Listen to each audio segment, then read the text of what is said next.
Beginning of rationing system in India. अब शुरुआत जब हुई थी, the rationing system in India began in 1940s under the background of Bengal family. अब rationing system की इंडिया में शुरुआत करी गई 1940s में। इसके पीछे कारण जो रहा वो था Bengal family. Due to extreme food grain crisis before Green Revolution, rationing system was regenerated in the decades of 60s. अब क्योंकि फूड ग्रेन की क्राइसिस रही बहुत ज़्यादा ग्रीन रेवोल्यूशन से पहले, तो राशनिंग सिस्टम को दोबारा से जनरेट किया गया 60s के दशक में।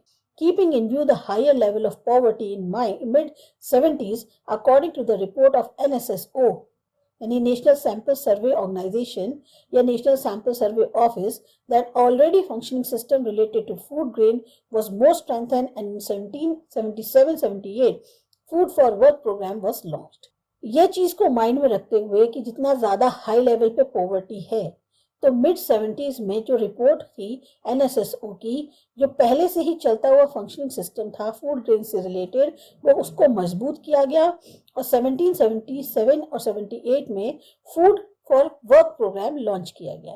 Presently various poverty alleviation programs are being carried out and most of them are in rural areas. बहुत सारे इस टाइम पे poverty alleviation programs चल रहे हैं और ज्यादातर ये जो है गांव के इलाकों में। PAP increases the food security mostly. इससे जो है एक तरह से फूड सिक्योरिटी बढ़ती है। The employment program supports food security by increasing income of the poor. employment programs जो हैं ये फूड सिक्योरिटी को सपोर्ट करते हैं, ये पुअर की इनकम को बढ़ाते हैं। National food for work program.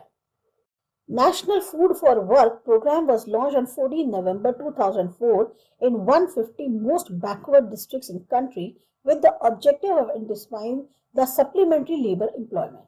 अब national food for work programme इसको लॉन्च किया गया था 14 नवंबर 2004 में। ये शुरुआत करा गया था लगभग की जो बैकवर्ड डिस्ट्रिक्ट्स हैं कंट्री के अंदर, 150 बैकवर्ड डिस्ट्रिक्ट्स थी, उसमें शुरू किया गया और इसका उद्देश्य था कि जो लेबर एम्प्लॉयमेंट है उसको सही किया जा सके, मतलब एक सप्लीमेंट्री के तौर पे उसकी पूर्ति करी जा सके।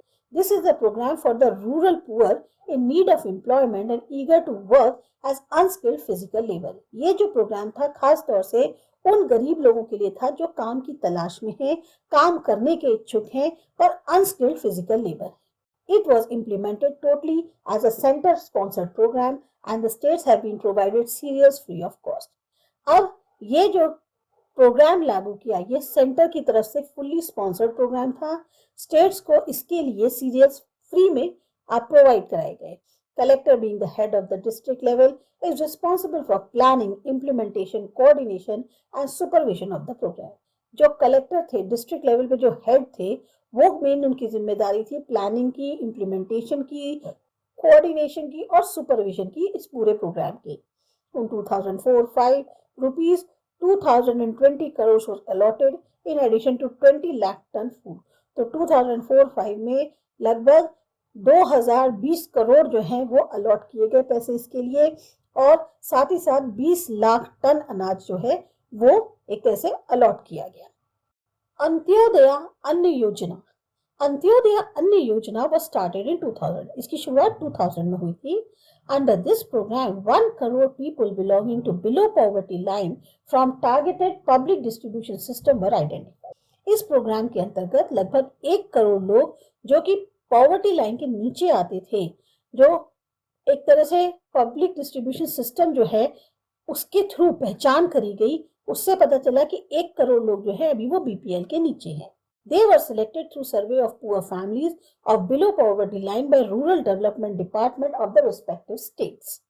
इनका जो सिलेक्शन हुआ था वो एक सर्वे के थ्रू हुआ, जो कि गरीब परिवारों का सर्वे कराया गया जो कि बीपीएल के नीचे आते हैं, रूरल डेवलपमेंट डिपार्टमेंट जो स्टेट्स के थे उनके द्वारा।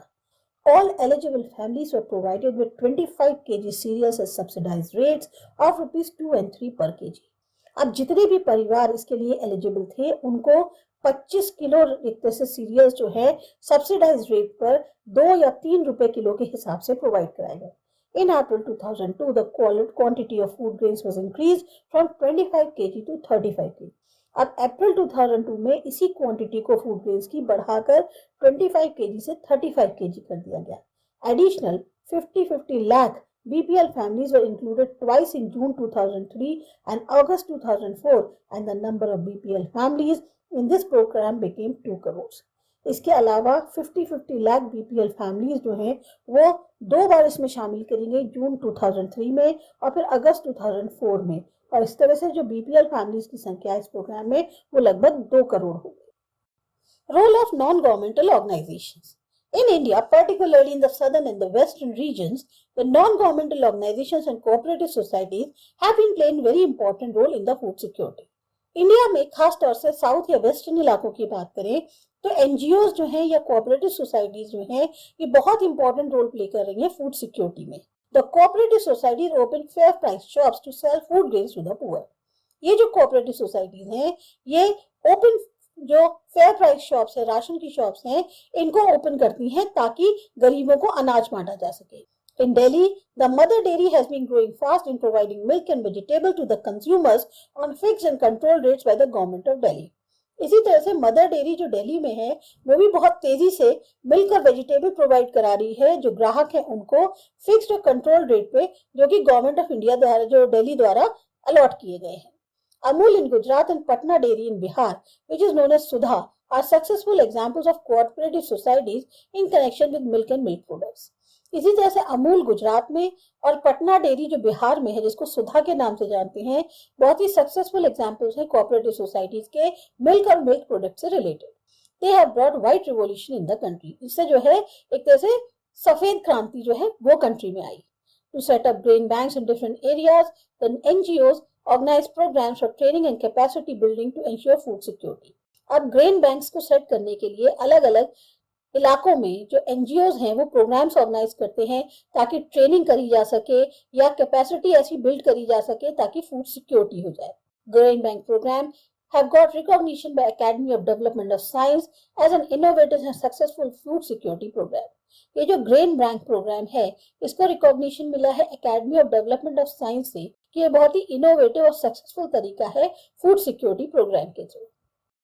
अब अपने चैप्टर की समरी देख लें. India is an agriculture-based country with more than 64% population dependent on agriculture for their livelihood.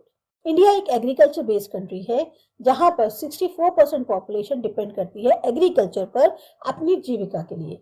Agriculture which is the chief occupation in Bihar plays a very important role in the development of the state. Agriculture बहुत ही जो कहना चाहिए मुख्य एक तरह से काम है, ऑक्यूपेशन है बिहार के अंदर, सबसे अहम रोल प्ले करता है स्टेट के डेवलपमेंट में. In Bihar, crops can be divided mainly into cash crops and food crops. तो बिहार में जो crops हैं उनको हम डिवाइड करते हैं cash crops में और food crops में. Food crops have been divided into 4 parts. फिर food crops को भी हमने 4 parts में डिवाइड किया है. बधाई, खरीफ और आगनी, ये राबी हो गया और गर्मा हो गया. Rice is the main crop of Bihar और राइस जो है मेन क्रॉप है बिहार का. Food security in any country is ensured only when all its citizens get nutritious food. अब फूड सिक्योरिटी किसी भी कंट्री में तब इंश्योर हो सकती है जब हर एक नागरिक को एक सही खाना मिले. All people have capacity to purchase acceptable quality food and do not encounter any barrier in having access to such food. हर इंसान जो है अपनी हैसियत के हिसाब से सही तरीके का खाना खरीदता है. दूसरा, उसके खाने की पहुंच तक जो है कोई भी रुकावट ना हो. The people belonging to below poverty line can always be insecure in terms of food, while the rich may also be insecure during calamities. अब कहने को जो लोग बिलो पॉवर्टी लाइन के नीचे आते हैं वो हमेशा इनसिक्योर रहते हैं फूड के टर्म्स में, लेकिन रिच जो है उन्हें भी इनसिक्योरिटी हो जाती है अगर बाई चांस कोई ऐसी कैलामिटी आ जाती है तब. A large class of people in India is a victim of insecurity of food and nutrition elements. तो बहुत बड़ा तबका जो इंडिया में है जो एक तरह से विक्टिम बना हुआ है इस इनसिक्योरिटी को लेकर फूड और न्यूट्रिशियस एलिमेंट्स की. The most effective areas are the landless and the poor families of rural areas, the people engaged in very low income jobs, and in urban areas, the temporary laborers and seasonal work.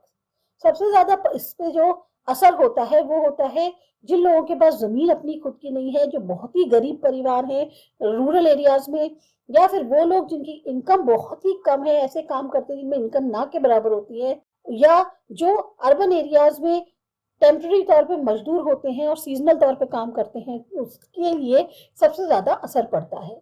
In certain areas of country, comparatively the number of unsecured people in terms of food is very large as economically backward states with high poverty rate, remote tribal areas and the region that experience natural calamities regularly. कुछ खास इलाके हैं country के अंदर जो अगर उनकी तुलना करी जाए, जो अनसिक्योर्ड लोग हैं, फूड के कंपैरिजन में अगर उनकी तुलना करी जाए तो वो बहुत ज़्यादा है, क्योंकि ये जो है इकोनॉमिकली बैकवर्ड स्टेट्स हैं जहाँ पर पॉवर्टी रेट बहुत ज़्यादा है, जो बहुत ही अंदरूनी ट्राइबल इलाके हैं या फिर वो इलाके जहाँ पर हमेशा प्राकृतिक आपदा आती रहती है. With the aim of ensuring food supply to all classes of society, the Government of India has prepared very cautiously a comprehensive system of food security that have two constituents, a buffer stock and a public distribution system. अब इस चीज को एक M बनाकर कि सबको जो है फूड सप्लाई मिलती रहे, हर क्लास को सोसाइटी के, गवर्नमेंट ऑफ इंडिया ने बहुत ही ध्यानपूर्वक एक ऐसा प्रोग्राम बनाया है, एक ऐसा सिस्टम बनाया है फूड सिक्योरिटी का, जिसमें मुख्यतः दो कॉन्स्टिट्यूएंट्स हैं, एक है बफर स्टॉक और एक है पीडीएस यानी पब्लिक डिस्ट्रीब्यूशन सिस्टम, जिसे हम राशन शॉप भी कहते हैं. In addition to the public distribution system, many other poverty alleviation programs were started with food security as component. PDS के साथ साथ और भी जो हैं बहुत सारे ऐसे पॉवर्टी एलिवेशन प्रोग्राम्स जो हैं वो चलाए जा रहे हैं ताकि फूड सिक्योरिटी जो है वो एक तरह से उनकी बनी रहे या उसका एक तरह से एश्योरेंस हो पाए. Some of the programs are integrated child development services, food for work, mid day meal, Antyodaya Anna Yojana etcetera. तो ये इस तरीके के कुछ प्रोग्राम हैं. In providing security, the non-governmental organizations and cooperative societies are also working in this direction apart from government efforts. तो इस security को प्रोवाइड करने के लिए जो एनजीओज हैं या जो कोऑपरेटिव सोसाइटी हैं वो भी काम कर रही है इस दिशा में. गवर्नमेंट तो अपनी तरफ से कोशिश कर ही रही है, ये जो है पूरी तरह से सहायता कर रहे हैं. तो ये था आपका चैप्टर. आपको अच्छा लगा, समझ में आया? सब्सक्राइब करो माय चैनल ऐसा एजुकेशन. बाय.